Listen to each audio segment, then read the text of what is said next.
India TV YouTube channel को subscribe करें और बेल आइकन दबाएं। बंगाल की राजनीति के बाद वो खबर जिस पर भारत के साथ पूरे पाकिस्तान की भी नजर है। आपको गीता जरूर याद होगी। पाकिस्तान से लौटी गीता के बारे में आज कुछ और बातें पता चली। सरहद के दोनों तरफ उत्सुकता बहुत ज्यादा है क्योंकि गीता ने अपनी मां को पहचान लिया है। आज इंडिया टीवी पर हमने गीता की जिंदगी से जुड़े किरदारों से लगातार बात की, लेकिन बात कहां जाकर फंसी, देखिए उसकी पूरी डिटेल इस रिपोर्ट में।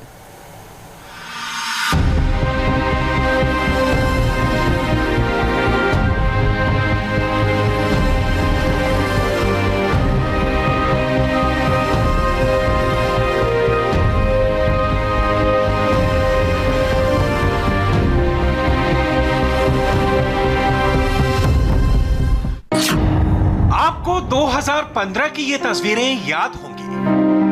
5 साल पहले गीता भारत आई थी। तब सुषमा स्वराज विदेश मंत्री थी। बोलने और सुनने से माजूर गीता को पाकिस्तान से भारत लाया गया था, क्योंकि वर्ष 2020 में जब गीता 4 साल की थी तब वो भटक कर पाकिस्तान पहुंच गई थी। 2015 में भारत आने के बाद गीता प्रधानमंत्री नरेंद्र मोदी से भी मिली थी। लेकिन करीब 6 साल बाद आज भी उसके मां बाप की तलाश जारी है। गीता के बारे में इस वक्त पाकिस्तान का अखबार डॉन भी स्टोरी छाप रहा है। भारत की मीडिया उसकी चर्चा कर रहा है। गीता इस वक्त पूरे भारत और पाकिस्तान की कहानी बन चुकी है।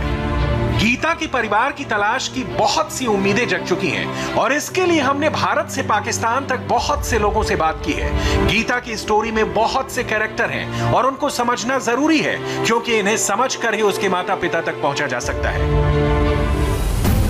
सबसे पहले खुद गीता है, फिर है मीना वाघमारे, जिनका दावा है कि गीता उनकी बेटी है, ज्ञानेंद्र पुरोहित और मोनिका पुरोहित, जिन्होंने इंदौर में 5 साल तक गीता का ख्याल रखा, लेकिन असली जिंदगी देने वाले पाकिस्तान के बिल्किस और फैजल, जिन्होंने 15 सालों तक गीता को पाला और उसकी हिंदुस्तानी और हिंदू पहचान को बरकरार रखा, उसे गीता नाम दिया। अब गीता के डीएनए टेस्ट को लेकर बात हो रही है, क्योंकि डीएनए टेस्ट की रिपोर्ट उसके माता पिता की बात पुख्ता कर देगी। गीता ने अभी बहुत कुछ बताया है। कई ऐसी जज्बाती बातें हैं जिसके बारे में पाकिस्तान भी उतनी ही बेसब्री से जानना चाहता है जितना भारत। गीता की स्टोरी बहुत भावुक करने वाली है।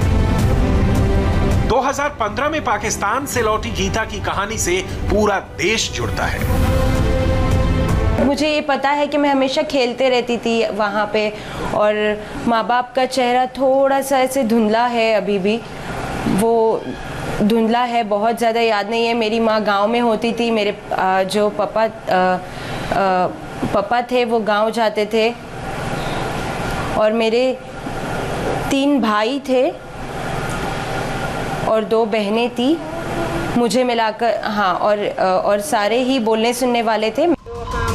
अब गीता की बातों पर मीना वाघमारे और उनकी बेटी पूजा वाघमारे का क्या कहना है, इसे समझने की कोशिश करते हैं। लेकिन इन दावों का साइंटिफिक सबूत क्या है?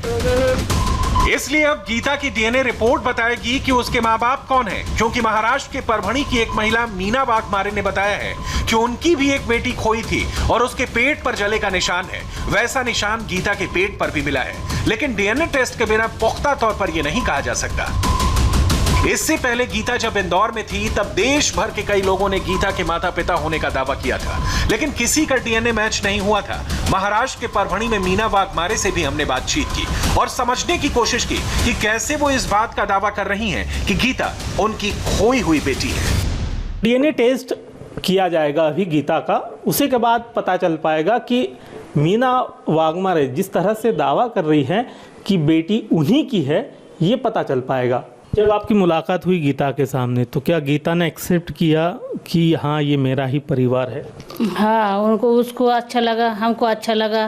वो आंख पे पड़े, हमारे गले में पड़ी, रोई, हम भी रोए। अब जब पहली बार मिली थी गीता को तो बचपन के ऐसी कौन सी यादें बताई थी, क्योंकि मंदिर में जाने की जिक्र है या फिर स्टेशन का जो प्लेटफॉर्म है वहाँ तक जाने की बात है? वो हम खेलते थे साथ में, घर के पीछे एक खेती थी, खेत में जाते थे, बावड़ी का पानी लाते थे और नदी पे धोने के लिए, नहाने के लिए जाते थे। तो ये सब बातें उसको बताई थी अभी? हाँ बताए थे। तो याद आया उसे कुछ? नहीं, कुछ वो दिखाए थे हमने जिंतुर को, जब हम गए थे ना तो उसे दिखाया था कि ऐसा ऐसे यहाँ पे हम खेलते थे, वो मंदिर की पूजा वो करते थे। 15 वर्षों तक गीता पाकिस्तान में रहने के बाद अभी परभनी में लौटी है। परभनी के एक परिवार ने दावा किया है कि उन्हीं की बेटी है। परिवार को बेटी सौंपने के पहले भारत सरकार अभी इस बेटी की DNA टेस्ट कराना चाहती है ताकि परिवार राजी खुशी के साथ गीता को संभाल सके। गीता ने जो बताया है उसे समझने से पहले उसकी टाइमलाइन को समझना जरूरी है। उसकी कहानी बहुत जज्बातों से भरी है। वर्ष 2000 में गीता जब 4 साल की थी तो वो भटक कर पाकिस्तान पहुंच गई थी। अब सवाल है कि गीता भारत के किस इलाके से पुरानी दिल्ली रेलवे स्टेशन तक पहुंची और वहां वो कैसे समझौता एक्सप्रेस में सवार होकर लाहौर पहुंची। तो एक ट्रेन चलती है सर, जो आज भी चलती है और आज से 20 साल पहले भी चलती थी। सचखंड एक्सप्रेस एक ट्रेन है जो नांदेड़ से परभनी होते हुए औरंगाबाद मनमाड़ होते हुए सीधी अमृतसर पहुंचती है। ये एक लिंक बहुत इंपॉर्टेंट थी जो गीता के साथ लगातार हम जो DIG हरिनारायण चारी मिश्रा सर और मनीषा पाठक सोनी मैडम के साथ भी वर्कआउट करते थे, मोनिका जी भी हमारे साथ रहती थी। तो ये बात निकल कर आई का बताती है, सूर्य की स्थिति के लिए ऐसा इशारा करती है, सुबह सूर्य उगता है तो वो टाइम 10:30-11 के दरमियान है और परभनी स्टेशन पर ये ट्रेन उसी समय पर रुकती है। सचखंड एक्सप्रेस जब नांदेड़ से सुबह निकलती है तो ये एक बहुत इंपॉर्टेंट क्लू था जो निकल कर आया। गीता ने बताया कि कैसे वो ट्रेन पर चढ़ी और फिर कभी अपने घर नहीं लौट पाई। मेरे भाई बहन भी स्कूल गए हुए थे। मैं क्योंकि मतलब जो मैं खेल रही थी और चलते चलते वहाँ मतलब ना रस्सी वगैरह खेल रही थी उस टाइम पे, तो मुझे इतना मतलब ज़्यादा हमारा बातचीत नहीं होता था क्योंकि मैं बहुत छोटी थी, उस 4 साल की ही रही थी उस टाइम पर। और ऐसे ही चलते चलते एक वहाँ पे ट्रेन थी तो मुझे वहाँ पे अच्छा लगा। वो ट्रेन में चढ़ गई थी मैं और फिर मुझे वो ट्रेन चालू हो गई उस तरीके से, तो मुझे समझ में नहीं आया क्या हो रहा। मैं तो सिर्फ ऐसे ही खेलते खेलते चले गई थी ट्रेन में, तो ये गलती हो गई मेरे से और मैं रास्ता भटक गई थी उस समय। 4 साल की उम्र में गीता की धुंधली यादों में जो बाकी रह गया है वो ये कि उसके 3 भाई थे, एक बहन थी, घर के पास रेलवे का ट्रैक था, पास ही मंदिर भी था जहां वो अपनी बहन के साथ जाती थी। अब सब जानना चाहते हैं कि जब गीता पाकिस्तान पहुंच गई तो वहां उसके साथ क्या हुआ, क्योंकि 4 साल की बच्ची जब लाहौर में भटक रही थी तो उसे किसने आसरा दिया। वो कैसे 4 साल की उम्र में भटक कर भारत से पाकिस्तान पहुंची, पाकिस्तान में उसे कौन मिला, पाकिस्तान की पुलिस ने उससे क्या पूछा, पाकिस्तान में वो किसके पास रही, किस तरह 1.5 दशक पाकिस्तान में गुजारने के बाद वो भारत लौटी और कैसे वो अपने माता पिता को तलाश कर रही है। ट्रेन वहाँ पाकिस्तान पहुँची तो मैंने वहाँ पे सब उर्दू में लिखा हुआ था, तो मुझे कुछ समझ में नहीं आ रहा था क्योंकि थोड़ा मराठी जो जैसी भाषा होती है वो अलग होती है, तो वहाँ पे कुछ अलग तरीके से लिखा था। तो मैं बहुत परेशान हो गई थी उस समय और बहुत डर गई थी। तो वहाँ पे जो पुलिस ऑफिसर्स थे पाकिस्तान में, मैंने उन्हें देखा, मैं वहीं से मतलब छोटी ऐसे जा रही थी, तो उन्होंने कहा कि नहीं उन्होंने मुझे मदद की, उन्होंने मतलब मैं छोटी सी थी बहुत, तो मुझे मदद की कि आप कहीं मत जाओ और उन्होंने मुझे लिया अपने साथ में। लाहौर की पुलिस ने गीता को वहां के बहुत बड़े NGO ईदी फाउंडेशन को सौंप दिया। इसी फाउंडेशन से जुड़े लोगों ने गीता का ख्याल रखा और उसे पाला। गीता को वहां पहले फातिमा नाम दिया गया था, लेकिन उसकी आदतों और बातों पर गौर किया गया तो पता चला कि वो सबको नमस्ते कर रही है। इसके बाद पाकिस्तान में लोगों ने समझा कि वो मुसलमान नहीं बल्कि हिंदू है और उसे गीता नाम दिया। उन्होंने मतलब मुझे हेल्प की, वहाँ NGO में एक डाला और कहा कि वो मैं वहीं रहूं NGO में, पुलिस वालों ने। फिर मैं उस NGO में थी, ऑर्गेनाइजेशन में, मतलब मैं छोटी से बड़ी हुई, वहाँ पे जो लोग बच्चे थे वहाँ पे ही रहती थी, खाना भी बनाती थी। वहाँ पे सारे मुस्लिम थे तो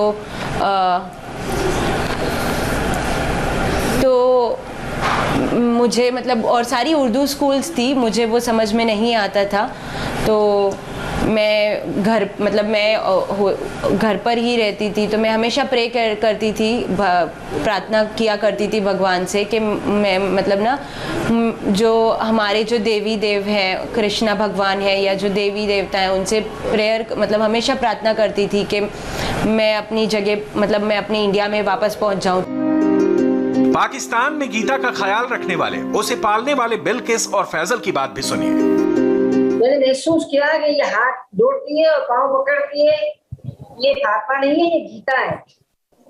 और फिर बोलती थी मुझे घंटी वाले के पास ले जाओ, तो मंदिर हमारे घर के पास है, हम ले जाते थे, मगर वो तो झगड़ा हो जाता था, कुछ बोलते थे लोग। फिर मैंने इसके घर में इसको मंदिर बना दिया, पूजा करे, नमाज पढ़े, जो भी करे, इसकी मर्जी। 1.5 दशक तक गीता पाकिस्तान में ही रही, जब तक उसकी कहानी भारत के विदेश मंत्रालय तक नहीं पहुंची। तब 2015 में विदेश मंत्री सुषमा स्वराज की पहल पर गीता भारत लाई गई और तभी से उसके माता पिता की तलाश शुरू हो गई थी। फिर ऐसे ही लकीली जब सुषमा जी को मेरे बारे में पता चला और जब मुझे दिल्ली उन्होंने बुलाया, मैं उनसे भी मिली सुषमा जी से, और मैंने वहाँ पे बहुत मतलब उस वक्त भी बहुत मुलाकात हुई बहुत सारे लोगों से कि सब लोग कोशिश कर रहे थे मेरे मम्मी पापा से मिलाने की। तब से गीता के परिवार को तलाशने की कोशिश हो रही है, लेकिन अभी तक कामयाबी नहीं मिली है। 2015 में सुषमा स्वराज ने गीता को इंदौर की एक धर्मार्थ संगठन को सौंपा था। गीता जनवरी 2021 तक इंदौर के रहने वाले ज्ञानेंद्र पुरोहित और मोनिका पुरोहित के पास ही थी। जब इंटरेक्शन करते थे हमारी जो एडिशनल एसपी मनीषा पाठक सोनी मैडम है उनके साथ में, तो ये हमेशा कृष्ण की वाइफ एक बोलती थी कि कृष्ण की वाइफ है ना वही नाम।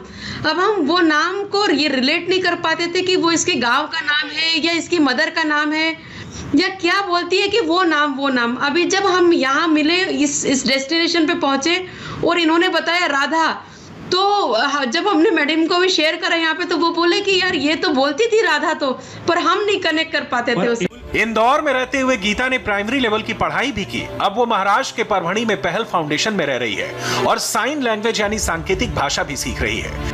5वीं क्लास जब मैंने वहाँ पास की, उसके बाद मैं 8वीं में यहाँ पढ़ रही थी। तो यहाँ पे जो हमारे ट्रेनर्स हैं उमेश यहाँ परभणी में और अनिकेत जो मेरे टीचर्स हैं वो मुझे सिखा रहे हैं। इवन तस्लीम के साथ में भी मतलब ना मैं बात करते रहती हूँ हमेशा। मराठी है, इंग्लिश है, दूसरे सब्जेक्ट्स अभी यहाँ पे सीख रही हूँ मैथ्स वगैरह, ताकि मैं इंडिपेंडेंट बन सकूँ। और मेरे माँ बाप जो खोजने की जो ख्वाहिश है वो तो जारी है। तो मैंने हमेशा मतलब बोला है, तो मैं अनिकेत जो मेरे सर हैं उनके साथ में जाती हूँ मंदिर में, ताकि मैं प्रे कर सकूँ मेरे माँ बाप जल्द से जल्द मिल जाए। गीता भी अब इतनी समझदार है कि वो जानती है कि जिंदगी के 2 दशकों में जो उसने खोया है वो आसानी से वापस नहीं मिल सकता। लेकिन मीना वाघमारे एक ऐसी उम्मीद है जिसे लेकर साइंटिफिक सबूत यानी डीएनए टेस्ट की जरूरत है। हाथ जोड़ते हैं, पैर पड़ के नमस्ते करते हैं, तो वो उसकी आदतें जो है। और वो मंदिर ढूंढती थी पाकिस्तान में, पूछती थी वहाँ पे कि मंदिर कहाँ है, मेरे भगवान का मंदिर कहाँ। ये जो उसकी आदतें है वो उसकी वजह से उनको लगता था कि हिंदू है, इसलिए बाद में उसका नाम गीता रखा गया। तो अभी फ़िलहाल गीता पहल फाउंडेशन के पास है और यहाँ पर जिस तरह से पहल फाउंडेशन की तरफ से ये पहल की जा रही है कि परिवार के साथ में गीता पहुंच पाए, लेकिन उसके पहले ज़रूरी है डीएनए टेस्ट करना। लिहाजा डीएनए टेस्ट किया जाएगा, फिर उसके बाद में ही परिवार को सौंपा जाएगा। मीना वाघमारे के पति सुधाकर वाघमारे का निधन हो चुका है। उनके मुताबिक सुधाकर वाघमारे ही गीता के पिता थे। फिलहाल गीता का डीएनए टेस्ट ही एक ऐसा जरिया है जो बताएगा कि क्या मीना वाघमारे ही गीता की मां हैं या नहीं। अभी ये कहा जा रहा है कि उसका डीएनए टेस्ट किया जाएगा, तो क्या आप परिवार की तरफ से आप सब रेडी हैं? हाँ, रेडी है। ऐसा नहीं है कि गीता और मीना वाघमारे की मुलाकात नहीं हुई है। दोनों पहल फाउंडेशन के परभणी ऑफिस में मिल चुके हैं। वहीं इंदौर में ज्ञानेंद्र पुरोहित की संस्था आदर्श सेवा सोसाइटी ने एक लंबे वक्त तक गीता के हाव भाव, खाने पीने की शैली और उसकी बचपन की यादों का अध्ययन किया है। ज्ञानेंद्र और मोनिका पुरोहित भी मानते हैं कि मुमकिन है कि गीता महाराष्ट्र या उसके आसपास के किसी इलाके से हो सकती है। तो वहाँ रहने के बाद में भी शी इज स्टिल वेजिटेरियन। वो आज भी मतलब अंडे को भी नहीं छूती, शी इज टोटली 100% वेजिटेरियन। तो उसके फूड हैबिट्स को तो कोई नहीं बदल पाया, ये तो हम समझ रहे थे। और हम लोग ने उसकी हैबिट्स को ना करते हुए हम लोग सिर्फ उसको ऑब्जर्व करते थे कि ये क्या पसंद करती है, कैसे खाती है। तब हमारी अनिकेत जी से बात हो रही थी और गीता मुझे बार बार छू रही थी कि आप किसको पढ़ा रहे हो। तो अनिकेत ने पूछा कि क्या बता रही है, तो ये मैं बोले ये तो गीता आपके यहाँ आ गई। मैंने कहा हाँ, तो क्या बोल रही है, तो मैंने कहा ये कहती है कि इसका गांव जहाँ है, जहाँ पर ये रहती थी, वहाँ डीजल इंजन से ट्रेन चलती है, गन्ने की खेती होती है। तो अनिकेत सेलगांवकर बोले कि ये तो यहाँ पर है, हमारे पर पूरा जो मराठवाड़ा बेल्ट में ये सारी चीज़ें होती हैं। तब हमको लगा कि शायद ये जो बता रही है, फिर हम लोगों ने कंफर्म किया। तो गीता बोल सुन नहीं सकती, लेकिन वो सब कुछ बहुत अच्छे से समझती है। इशारा करती थी बजरंगी भाईजान देखने के बाद कि मुझे हवाई जहाज में ले जाओ। बस एक बात करती थी, मुझे हवाई जहाज में ले जाओ और मैं यहाँ फेरे भी नहीं करूंगी, ये सिंदूर भी नहीं लगाऊंगी, कुछ भी नहीं करूंगी, मुझे वहां इंडिया ले जाओ। अपने असली माता पिता के बिना ही वो पली बढ़ी। उसने जिंदगी के 2 दशक उन लोगों के साथ गुजारे जो उसके देश के ही नहीं थे और जिनसे उनका खून का रिश्ता नहीं था। लेकिन वो भी समझती है कि जिंदगी के इस लंबे सफर में उन लोगों की भी क्या अहमियत रही है। नमस्ते, मैं हूं मीनाक्षी जोशी। वीडियो और खबरों से अपडेट रहने के लिए India TV YouTube channel subscribe करें, बेल आइकन दबाना ना भूलें। जुड़े रहें इंडिया टीवी के साथ।